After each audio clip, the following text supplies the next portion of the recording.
today we are going to understand this concept. Okay, so usually what we do in term when we try to find out the time period or frequency of oscillation, but in not in a rotating frame. Okay, so force is usually what happens. You have a mass and then a spring is attached, right? And then you give a slight push and then this mass is going to oscillate, and its frequency of oscillation, you know how to do that. F net is equal to m into a, right?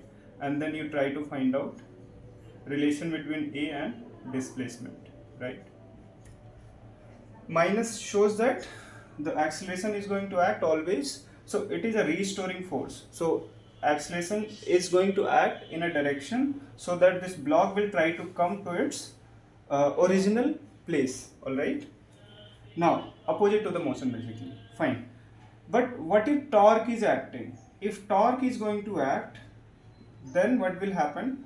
Torque will be net torque, right? Same, net torque is equal to I alpha, right? When you consider rotational motion, okay, when you hang on, when you consider rotational motion, then it just becomes angular acceleration, right? I mass becomes moment of inertia, mass moment of inertia, by the way. Okay, that is what we are going to use. So we are going to use we are going to find out net torque is equal to I, that means mass, into alpha, angular acceleration. Okay, now tell me, now I'm going to read the question quickly. Two light identical springs. देखो एक इस scenario में question देख के बहुत बड़ा लग रहा है ना, it seems like complicated but it's not. Two light identical spring है, कौन सा? ये, let me call it 1 and this is 2, are attached horizontally at two ends of a horizontal rod. So पूरा फिगर XY प्लेन में बनाया है.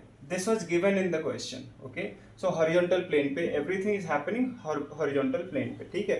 Friction and all you don't have to consider, एकदम identical real system, ideal system consider करना है, कहीं कोई friction नहीं है, ठीक है. The rod is pivoted at the center O. यहाँ पे ये pivoted है, pivoted मतलब fix है ऐसे, और it is free to rotate. अगर ये rod आप मान रहे हो तो it is free to rotate in its horizontal plane, right?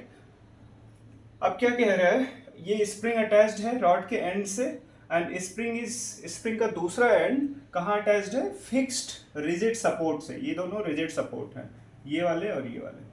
अब अगर स्मॉल पुश दे दो रॉड को and you displace it by small angle theta, then frequency of oscillation आपको निकालना है. ठीक है, ठीक है, fine. So if I make the free body diagram, किसका? इस रॉड का, व्हाट विल यू गेट? ये कुछ ऐसा कुछ होगा. इसको थोड़ा सा अगर डिस्प्लेस करोगे तो मैं इतना थिक रॉड की जगह पे what I am going to do, I am going to draw line, okay, so that it would be easier. और थीटा थोड़ा सा बड़ा लग रहा होगा आपको, but theta is small. I have made bigger just to emphasize, over emphasize मैं कर रहा हूँ यहाँ पे, so that you can see. Tell me one thing, यहाँ से यहाँ तक if you assume length of, assume, okay, no, L is given, sorry, length of the rod is L, so L/2 ये हो जाएगा और ये L/2. नाउ अगर ये थीटा है स्मॉल एंगल, तो ये डिस्प्लेसमेंट निकाल सकते हो क्या? स्मॉल एंगल सर्कल कंसीडर करो, उसके पेरीफेरी पे थीटा है, तो r theta is equal to periphery, वो आर्क लेंथ हो जाता है, राइट? तो अगर ये ऑल्सो अगर थीटा से इसको डिस्प्लेस कर रहे हो and it is hinged at the mid point, then it will have equal displacement. ठीक है, ये भी x होगा और ये भी x होगा, x डायरेक्शन में in a way. So x you can calculate, right? x will be what? L/2 into theta, right? Now tell me one thing, usually क्या होता है, kx लगता है फोर्स स्प्रिंग कांस्टेंट की वजह से, Hooke's law you all remember. तो एक फोर्स लगेगा इधर, इसको इधर पुश कर रहे हो ना, तो ये फोर्स किधर लगेगा? इस डायरेक्शन में, kx. ये इधर जा रहा है, स्प्रिंग को इधर कंप्रेस करेगा, तो रीस्टोरिंग फोर्स स्प्रिंग रिपेल करेगा तो इस पे फोर्स किधर लगेगा, इधर. Tell me one thing, now you can see these forces will try to rotate the rod in the horizontal plane. ठीक है, हॉरिजॉन्टल प्लेन में रोटेट करेगा तो एक नेट टॉर्क दे रहा है कि नहीं, और वो टॉर्क की वैल्यू क्या होगी, tau net is equal to, tell me, force into perpendicular distance from the point of जिसके अबाउट रोटेशन ले रहे हो आप, तो k x into L by two. कौन से डायरेक्शन में, इसका क्या है काउंटर क्लॉकवाइज और इसका क्या है ये भी काउंटर क्लॉकवाइज, तो इसकी वजह से दोनों की वजह से ऐड हो जाएगा. I hope you understand. ठीक, तो कितना आ जाएगा के x into L, right. Now tau net you got it, right.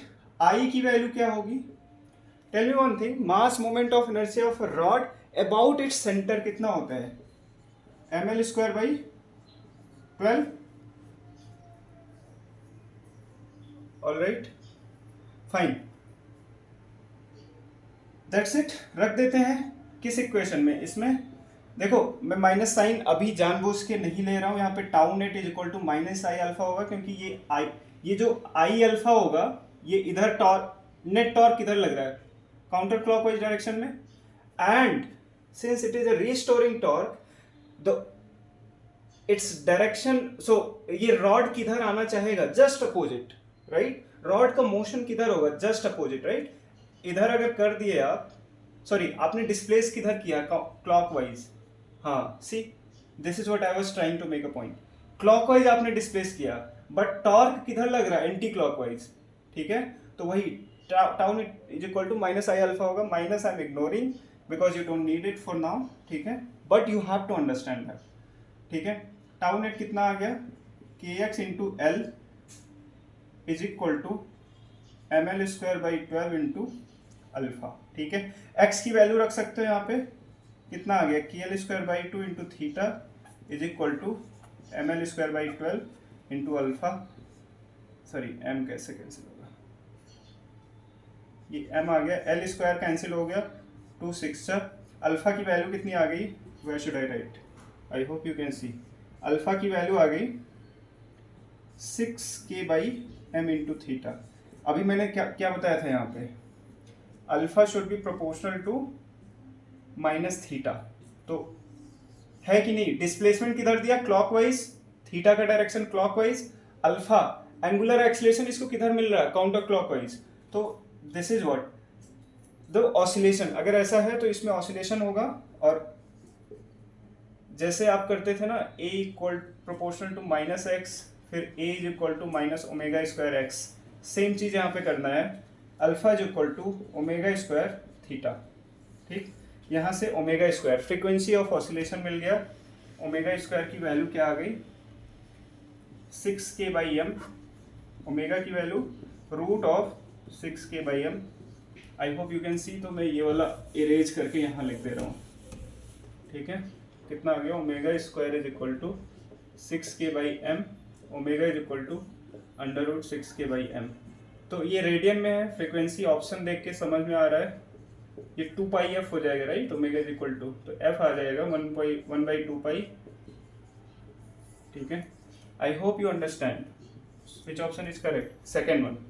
Okay, so thank you so much for watching the video. Do subscribe to the channel and share the video. Join our Telegram channel to ask more and more questions. Thank you.